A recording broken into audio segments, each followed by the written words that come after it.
인터넷을 보면 정말 많은 글들이 있죠. 뭐 너무 많죠. 너무 많은 글들이 있는데 그 중에 혹시 이런 글 본 적 있나요? 그 사람이 죽을 때 후회하는 것 몇 가지 뭐 이런 거. 이런 글 본 적 있나요?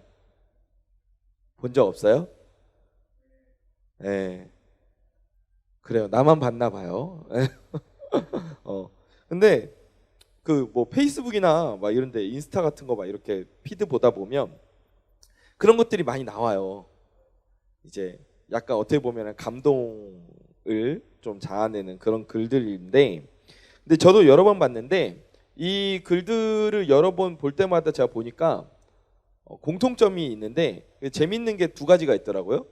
먼저 첫 번째는 뭐냐 하면 하나는 일단 후회하는 것의 개수가 다 달라요. 예. 그래서 어떤 사람은 사람이 죽기 전에 후회하는 5가지, 어떤 사람은 사람이 죽기 전에 후회하는 거 7가지, 어떤 사람은 사람이 죽기 전에 후회하는 거 15가지 뭐 이렇게 적어놨어요. 15가지를 적은 사람은 좀 후회를 많이 하는 스타일인가 봐요. 예. 그래서 이 개수가 다 다르더라고요. 또 한 가지 재밌는 건 뭐냐 하면 그 중에도 개수는 다른데 공통된 것들이 좀 있다는 거예요. 그 사람이 죽을 때 후회하는 것들. 그래서 공통된 것들이 좀 있어요. 근데 그 중에 하나가 뭐냐 하면 내가 살면서 다른 사람들에게 감사와 사랑을 표현하지 않았던 것. 이게 모든 글에 거의 99.9% 들어가 있더라고요. 뭐가 들어가 있다고요? 내가 살면서 다른 사람들에게 뭘 표현하지 않았던 것? 감사와 사랑을 표현하지 않았던 것. 사실 우리가 좀 이런 표현이 많이 익숙하지 않은 건 맞는 것 같아요. 많이 익숙하진 않은 것 같아. 뭐 예를 들어서 제가 뭐 강복이한테, 강복이가 앞에 가까이 있으니까 강복이한테 강복아 이번에 뭐 이렇게 해서 너무 고맙다. 강복아 고마워 이랬어요. 그러면은 강복이가 어떻게 반응할까요? 네. 이렇게 반응을 보통 할 거라고 생각은 하죠. 근데 실제적인 상황이 되면 보통 반사적으로 어떻게 되냐면 목사님 멀려. 괜찮아요. 당연히 해야죠. 막 이런단 말이에요. 속으로는 그렇게 생각하지도 않으면서 막 괜찮아요. 막 이렇게 생각한단 말이죠. 말한단 말이죠. 그러니까 이 고마워, 뭐 사랑해, 뭐 이런 말을 하는 표현들을 좀 서로 민망해 하는 게 좀 있어요. 꼭 그걸 말로 해야 알아? 막 이런 거죠. 그러다 보니까 연인들 사이에서도 이것 때문에 많이 다투죠. 뭐 자매가 막 형제한테 이렇게 말하잖아요. 오빠는 내 마음 알아? 뭐 이러잖아요. 네. 형제들이 예수님도 아니고 그 마음을 어떻게 알겠어요? 네. 몰라요. 모릅니다. 또 그 형제들은 또 이렇게 말하죠. 막 이것 때문에 또 많이 싸우잖아요. 뭐 자매들이 막 이렇게 말하죠. 뭐 이렇게 말하지 않기도 하겠지만 뭐 그렇다 칩시다. 나 자기 나 사랑해? 물어본단 말이에요. 그러면 그럼 그러면은 꼭 사랑해라는 말을 듣고 싶어해. 그래서 그럼이라 하지 말고 사랑한다고 해봐. 뭐 그럼이라고 말하면 됐지. 뭐 거기 다 포함되어 있잖아. 나 사랑해라고 말해보라니까. 이러다가 이제 싸우는 거예요. 그 사랑하는 말 안 했다고, 이제 그 표현 안 했다고. 그럼 꼭 형제들은 또 이렇게 말해요. 내가 꼭 너 사랑하는 걸 사랑한다고 말을 해야 아냐. 그럼 자매들이 그거 어떻게 알아요? 말을 안 하면. 초능력자도 아니고 독심술사도 아니고 그거 어떻게 다 알아봅니까? 서로 말하지 않으면 몰라요. 표현하지 않으면 몰라요. 그러다 보니까 이 세상을 떠날 때 나중에 후회를 한다고 써놓은 거겠죠. 네. 그러니까 평소에 우리가 그런 말들을 많이 안 하니까, 고마워, 뭐 사랑해, 뭐 이런 말들을 많이 안 하니까, 그러니까 죽을 때 후회하는 걸로 이렇게 사람들이 공통적으로 많이 써놨지 않겠어요? 여러분 어때요? 여러분 많이 말하는 것 같아요? 어떤 것 같아요? 많이 말하는 것 같아요? 태희야, 앞으로 지금 오려고 타이밍을 노리고 있니? 앞으로 와도 돼. 지금 들어와. 들어오면서 말해봐. 너는 사랑한다는, 감사한다는 표현을 많이 하고 있니? 들어오면서 말해봐. 들어. 들어와. 들어와. 뒤에 애들 더 많이 들어오네. 다 들어와. 쭉 들어와서 딱 앉아서 말하는 거야. 나는 평소에 사랑하는지 감사하는지 말을 많이 하는지. 자, 많이 하나요? 많이 하는 것 같아요? 그러면 뭐 태희는 죽기 전에 후회는 안 하겠네. 그래요. 근데 보통 우리가 그런 표현을 잘 안 해. 근데 우리가 살면서 이런 표현을 사람들한테만 안 하는 게 아니라 하나님에게도 잘 안 하는 것 같아요. 사실 그 누구보다 하나님께서는 우리의 감사와 사랑을 받으시기 합당한 분이시죠. 이 사실을 믿으십니까? 이 세상에 누구와도 바꿀 수 없는, 그러니까 나에게 감사한 분 1순위를 뽑자면 하나님이 압도적으로 1위죠. 아멘? 그쵸? 여러분 이게 사실이에요. 나에게 내가 가장 사랑하는 분 순위를 꼽자면 1순위가 하나님이죠. 아니에요 이건? 1순위가 하나님이 되어야 해요. 이 사실을 꼭 여러분 기억하시기 바랍니다. 이 사실을 꼭 여러분 삶에 인정하시길 바래요. 그렇다면 나는 그 감사한 만큼, 내가 하나님을 사랑하는 만큼 하나님께 그 마음을 표현하고 있는가?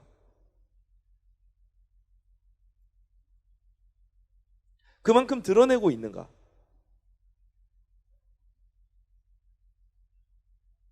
이거 우리가 좀 생각해 봐야 될 문제라는 거죠. 오늘 말씀을 보면 두 부류의 사람들이 등장하고 있어요. 예수님께서 이제 예루살렘으로 가시는 길이었습니다. 근데 그 중간에 나병 환자 10명이 멀리서 서서 예수님께 소리치는 거예요. 예수 선생님이요, 우리를 불쌍히 여기소서. 소리를 치고 있었어요. 근데 왜 멀리서 소리쳤을까요? 예수 선생님, 우리를 불쌍히 여기소서. 왜 멀리서 소리쳤을까요? 가까이 와서 말해도 되는데. 맞아요. 나병 환자이기 때문에 가까이 올 수가 없었어요. 나병은 전염성이 있는 전염병이에요. 옮아요, 나병은.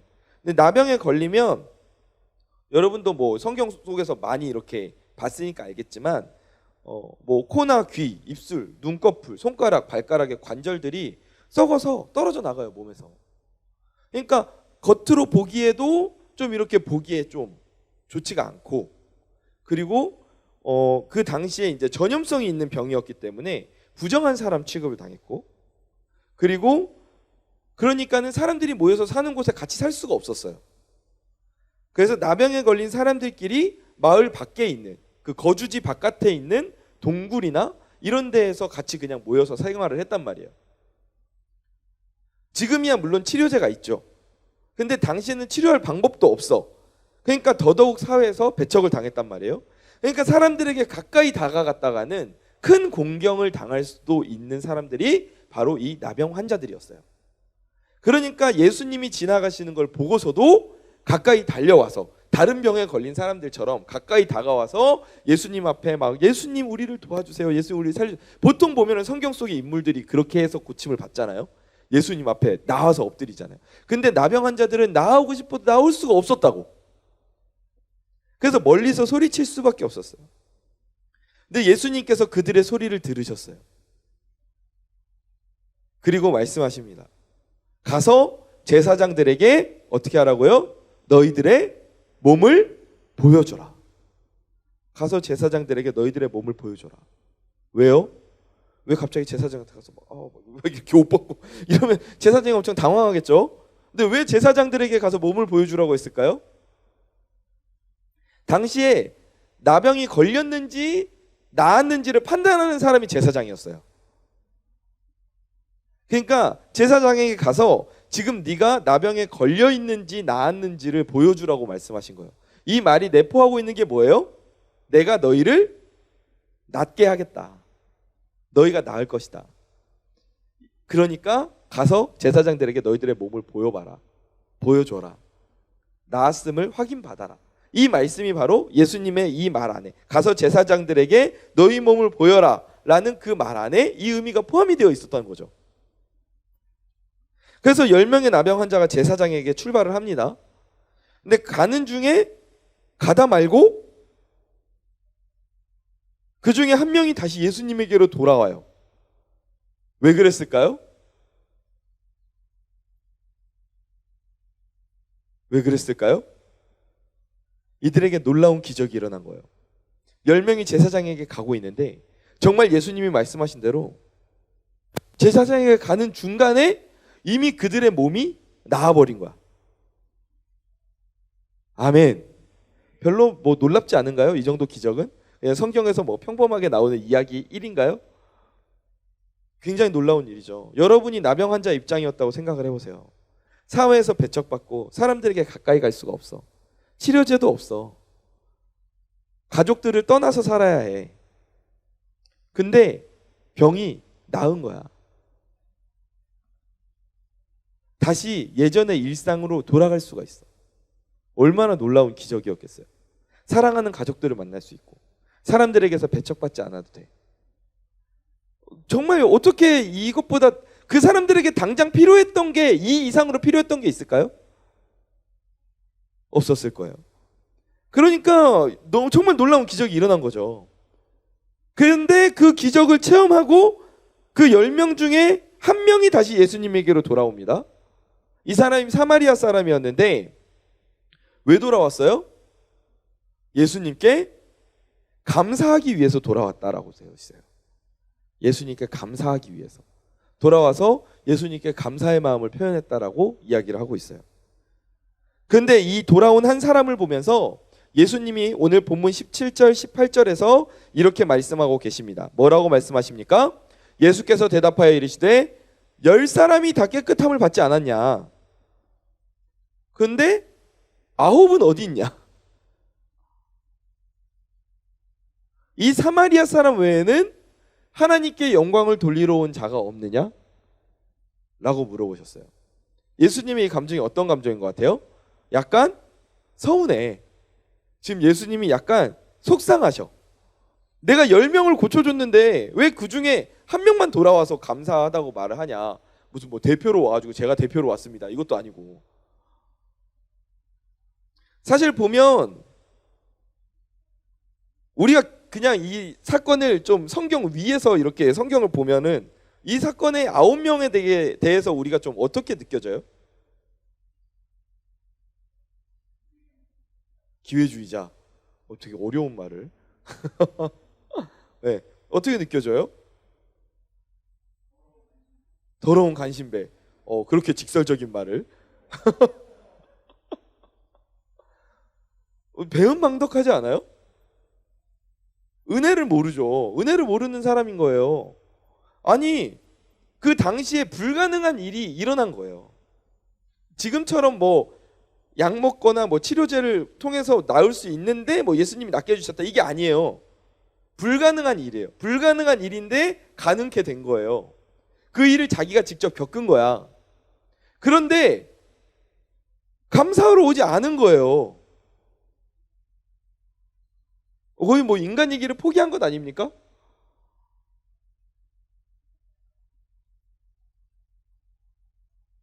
이해가 돼요? 그냥 9명이? 그래 뭐 그럴 수도 있지 뭐. 이렇게 여러분 이해가 됩니까? 참 관대하시네요. 이해가 안 돼요. 근데 사실 솔직히 말하면 우리를 보자고요. 나 자신은 이 두 부류 중에 어떤 부류에 속하는 것 같습니까?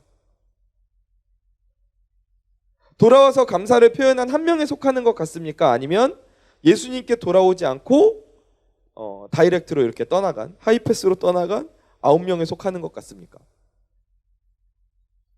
여러분이 여러분을 봤을 때, 스스로 봤을 때 여러분은 어떤 부류에 속해 있는 것 같나요?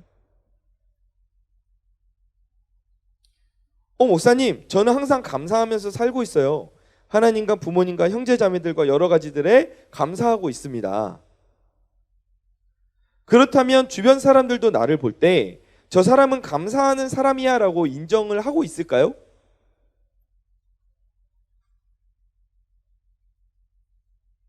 제가 이 질문을 지금 왜 합니까?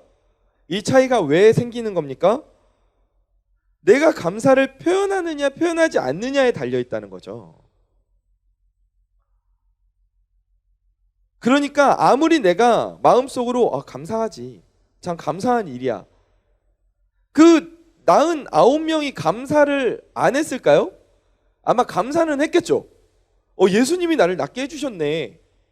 그거는 알고는 있으니까, 자기가 불가능한 일이 가능해졌다는 걸 알고는 있으니까.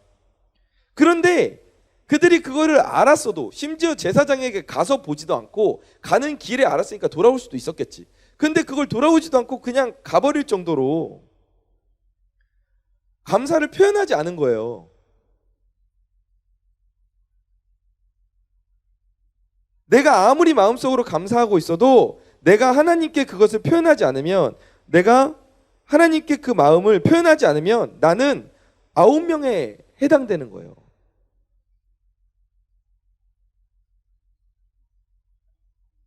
여러분, 감사를 표현하시기 바랍니다. 감사를 표현하세요. 감사한 마음을 그럼 어떻게 표현할까요? 좀 더 뒤에 보겠지만 말로 표현하고 행동으로 표현하고 삶으로 표현해야 돼요. 감사가 그냥 말로 끝나면 안 돼요. 감사해요, 감사해요, 감사해요. 이렇게 끝나면 안 돼요. 행동으로도 드러나야 돼요. 그리고 삶 속에서 그 감사함이 드러나야 하는 것입니다. 감사한 마음을, 하나님께 대한 특별히 감사한 마음을 말로, 행동으로, 삶으로 표현할 수 있는 저와 여러분이 되기를 간절히 축원합니다. 저와 여러분이 감사의 사람이 되기를 원해요. 그렇다면 한 걸음 더 나아가서 왜 9명은 감사하지 않았을까? 왜 이 9명은 감사하지 않고 떠나갔을까? 앞서 말했듯이 아마 감사하긴 했을 거예요. 마음속에 감사함이 있었을 겁니다. 근데 왜 예수님께 돌아오지 않았습니까?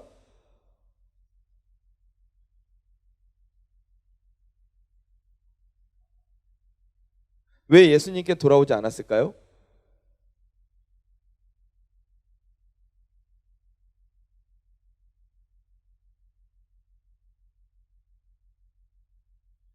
뒤에 앉아있는 태민이, 태민이가 같은 줄에 앉아있네요. 선태민, 윤태민. 태민아, 왜 9명이 돌아오지 않았을까?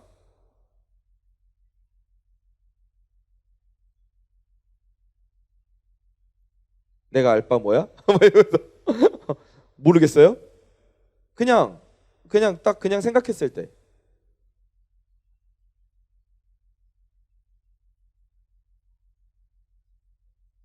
그래요. 끝없는 정적이 우리 사이를 맴돌고 있어요. 왜 9명이 오지 않았을까? 왜 9명이 예수님께 돌아오지 않았을까? 자기들 생각에 그거보다 더 급한 일을 하고 있으니까 안 왔겠지. 그렇지 않아요? 예수님께 돌아와서 감사를 표현하는 게 지금 그 사람의 우선순위 1순위였으면 돌아와서 당연히 감사를 표현하고 가지 않았겠어요? 근데 그 한 명은 예수님께 돌아와서 감사를 표현하는 게 그 삶의 1순위였어. 최우선순위가 되었어. 그런데 나머지 9명은 뭐예요? 우선순위가 밀린 거예요. 예수님께 돌아와서 감사를 표현하는 것보다 제사장에게 가서 먼저 확인받고 싶은 마음이, 그게 우선순위가 더 높았던 거예요. 그러니까 제사장으로 가는 길에 유턴하지 않고 그냥 제사장으로 가는 길을 그냥 간 거야. 그게 먼저니까. 제사장에게 먼저 가서 보여주고 그 다음에 예수님한테 올 수 있으면 올 수 있겠지라고 생각을 했으니까. 그러니까 당장 감사를 표현하지 않은 거죠. 내가 빨리 나병이 나았다는 확인을 받고 집에 가서 가족들을 만나고 싶었을 것이고 먹고 살 걱정도 이제 하기 시작했겠지.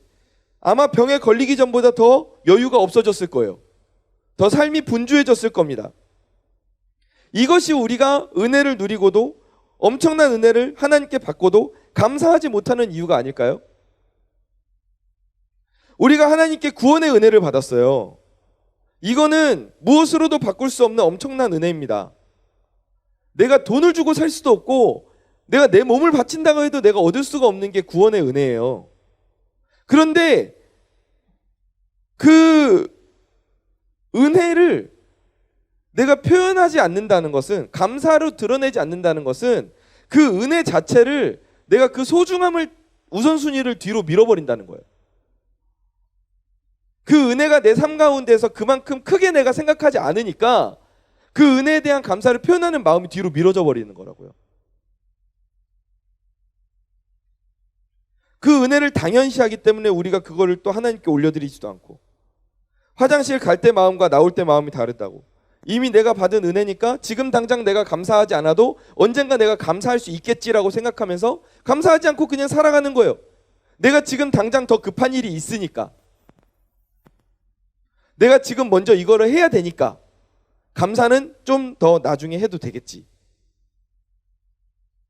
근데 여러분, 정말로 우리가 하나님의 은혜에 대해서 정말 내가 감사하고 있는 사람은요, 우리가 아무리 중요한 시험을 앞두고 있어도 나를 향한 하나님의 은혜를 내가 기억하고 감사한다면 그 사람은 예배의 자리를 먼저 지킵니다. 아멘. 내가 아무리 금전적으로 부족하고 쪼달리는 상황이라고 할지라도 하나님의 은혜를 내가 감사하고 하나님을 정말로 사랑하는 사람이라면 그 사람은 드릴 수 있는 것을 작더라도 하나님께 드리는 사람이에요. 그 사람은 하나님께 작더라도 드려요. 정말 하나님께 감사하고 사랑하는 사람이라면. 그리고 아무리 어려운 일이 내 앞을 가로막고 있다고 할지라도, 도저히 나아갈 길이 보이지 않다고 할지라도 나를 구원하신 하나님을 기억하고 감사한다면 그 삶의 순간 가운데에서도 하나님을 향한 찬양을 할 수 있는 거예요. 근데 우리는 그렇게 살고 있습니까? 우리의 삶의 우선순위가 하나님으로 맞춰져 있나요? 왜 하나님께서 우리에게 감사하라고 하셨겠어요? 하나님이 그냥 생색내고 싶어서 감사하라고 하셨겠어요? 야, 내가 니네 구원했어. 알지? 그러니까 좀 감사 좀 해봐. 이러라고 하나님이 생색내려고 우리 보고 감사하라 하셨을까요? 그렇지 않아요. 오늘 본문을 보세요. 오늘 본문을 보면 아까 전에 읽었던 18절 말씀 한번 봅시다. 이 이방인 외에는 하나님께 영광을 돌리러 돌아온 자가 없느냐라고 보셨어요. 그죠? 근데 지금 이 돌아온 나병 환자 한 사람이, 깨끗함을 받은 이 한 사람이 하나님께 무엇을 표현하기 위해서 왔어요? 감사를 표현하기 위해서 왔어요. 근데 그 감사를 표현하기 위해서 나온 그 행위를 보고 예수님께서 뭐라고 말씀하십니까? 하나님께 영광을 돌리러 나온 행위라고 말씀하시잖아요. 그럼 뭐예요? 하나님께 감사를 표현한다. 이거는 곧 무엇이라는 거예요? 하나님께 무엇을 돌리는 것이다? 영광을 올려드리는 행위라는 거예요. 인간의 목적이 무엇입니까? 인간의 창조 목적이 뭐예요? 하나님을 영화롭게 하는 거예요.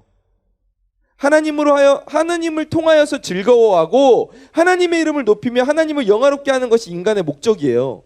하나님의 창조 목적이에요. 그렇다면 하나님께 영광을 돌리는 삶은, 하나님께 감사를 표현하는 삶은 하나님께 영광을 올려드리는 삶이고, 그리고 그 하나님께 영광을 올려드리는 삶을 살면 우리는 하나님께서 우리를 만드신 창조 목적에 부합하게 사는 거죠. 그래서 하나님이 우리에게 감사하라 하신 거예요. 그래서 예수님이 오늘 본문에서 감사에 대해서 지적하고 계신 거예요. 그냥 예수님도 지나가실 수 있었어요. 그냥 그래 9명 근데 예수님이 굳이 지적하시면서 9명은 어디 있냐. 아니 그 말씀을 한 사람한테 왜 하겠어요? 돌아온 한 사람한테 지금 하시는 말씀 아니에요? 돌아온 한 사람한테 9명은 어디 갔어? 그러면은 저는 왔는데 꼭 그렇잖아요. 그렇죠? 네. 이렇게 막 목사님이 너네 왜 이렇게 열심히 안 나오냐? 그럼 안 나온 애들은 들을 수가 없어. 안 나왔으니까. 근데 나온 애들이 여기 앉아가지고 듣잖아요. 그런 것처럼 돌아온 한 사람은 나는 돌아왔는데 왜 예수님이 나한테 9명이 어디 갔냐고 물어보실까? 근데 그 이야기가 돌아온 한 사람을 책망하시는 이야기가 아니에요.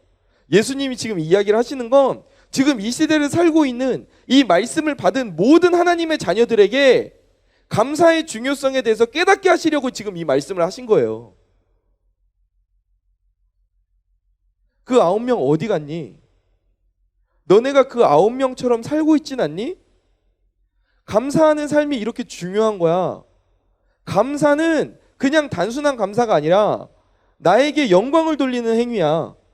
내 이름을 높이는 행동이 감사야. 그렇기 때문에 너희가 감사하는 행동을 할 때, 나에게 진정으로 감사할 때 너희는 나의 창조 목적에 부합한 삶을 살 수 있는 거야. 그러니까 너희는 감사해야 해. 근데 그 감사가 온전히 드려지려면 어떻게 해야 돼? 마음속으로 감사해 감사해가 아니라 입술로 삶을 통해서 그 감사가 드러나야 돼. 그게 진짜 감사야. 너희들의 삶을 통해서 그 감사가 드러나야 돼. 하나님, 내가 너무 감사하기 때문에 예배의 자리에 나옵니다. 하나님, 내가 너무 감사하기 때문에 하나님께 오늘 예물을 드립니다. 하나님, 내가 너무 감사하기 때문에 하나님께 내 몸을 드려서, 내 시간을 드려서 내가 사역에 헌신하겠습니다. 너희가 삶을 통해서 그 감사들이 이렇게 드러날 때 그게 나에게 영광이 되고, 그 돌아온 한 사람의 그 행위가 되고, 그 마음이 되고, 너의 창조 목적에 부합한 삶을 살아가는 것이다.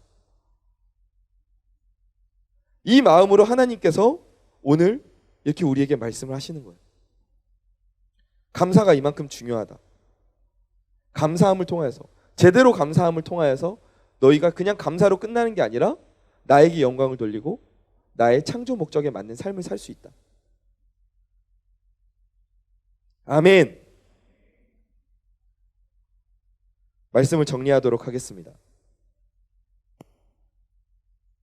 여러분, 이 감사는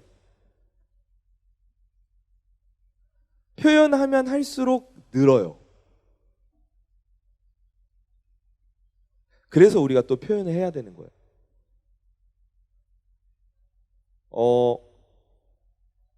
처음에 감사 제목을 적어보세요 하면요, 진짜 적을 거 없어요. 진짜 적을 거 없어요. 뭘 적지? 적을 게 없어. 그런데 적다 보면 감사 적는 것도 늘어요. 내 삶에서 하나님의 은혜를, 그 말은 더 깊게 발견하게 된다는 거예요.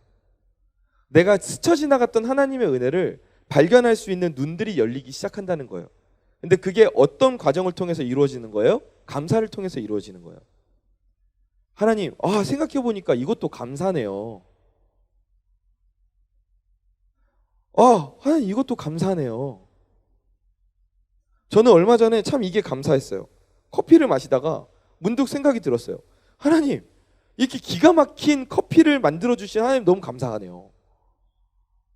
제가 이렇게 커피를 즐길 수 있는 건 하나님이 커피 콩을 만들어주셨기 때문 아니겠어요?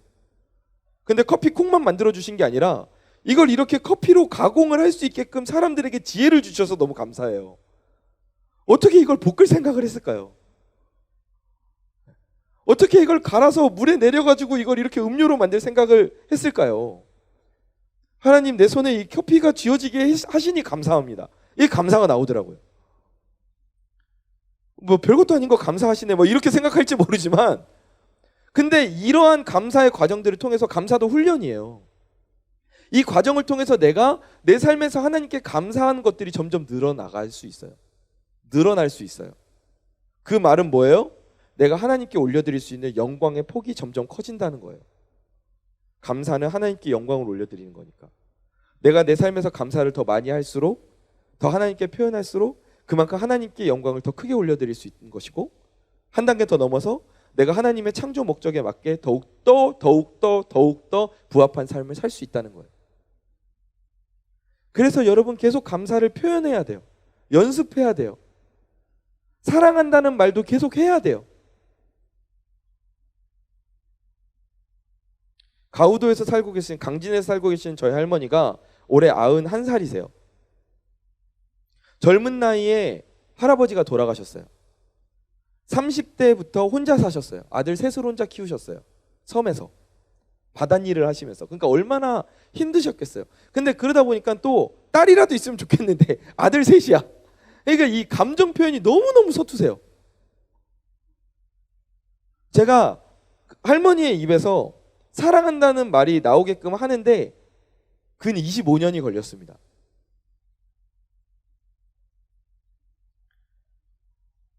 할머니 사랑해요. 그래. 할머니도 나한테 사랑한다고 말 좀 해봐요. 뭔 너는 맨날 그런 말을 시키고 그러냐? 막 이러지. 끊어라! 막 이러고 그러시거든요. 근데 그 입에서 그래 사랑한다라는 말이 나오기까지가 25년이 걸렸어요. 근데 한 번 하시니까 그다음부터 너무 잘하셔. 사랑한다는 말 너무 잘하셔. 심지어 내가 통화 마지막에 사랑한다고 시키지도 않았는데 사랑한다고 먼저 하셔. 그 과정을 기다리시더라고요. 우리도 마찬가지예요. 뭐 하나님께 감사하는 게 처음에 어려울 수 있어요. 무엇을 감사해야 될지 모를 수도 있어요. 근데 계속해서 내 입술로 표현하는 거예요. 하나님 감사합니다. 은혜를 주시니 감사합니다. 그러다 보면 내 삶에서 감사한 것들이 드러나요. 하나님 이것도 감사하네요. 저것도 감사하네요. 하나님께 이렇게 감사한 것들이 많은데 내가 입술로만 표현하는 게 아니라 내 삶을 통해서 표현하고 싶어요. 하나님 그럼 저 예배의 자리에 나갑니다. 하나님 저 기도의 자리에 나갑니다. 하나님 너무 감사해서 제가 물질로 감사의 마음 올려드립니다. 하나님 제가 물질을 올려드리는 것도 부족해서 시간으로 내 에너지로 하나님께 헌신으로 드립니다. 이 과정으로 점점 더 감사가 커지고 감사가 커지고 감사가 커져가는 거예요. 여러분 이런 은혜가 저와 여러분 삶 가운데 있기를 간절히 소망합니다. 간절히 축원합니다. 오늘 여러분 한 사람에게 속해 있는 것 같으세요? 9사람에게 속해 있는 것 같으세요? 만약에 내가 9사람에게 속한다고 느껴졌다면 이제는 감사를 표현할 수 있는 그 감사가 점점 더 커질 수 있는 한 사람의 반열에 듭시다. 그 한 사람의 반열이 듭시다.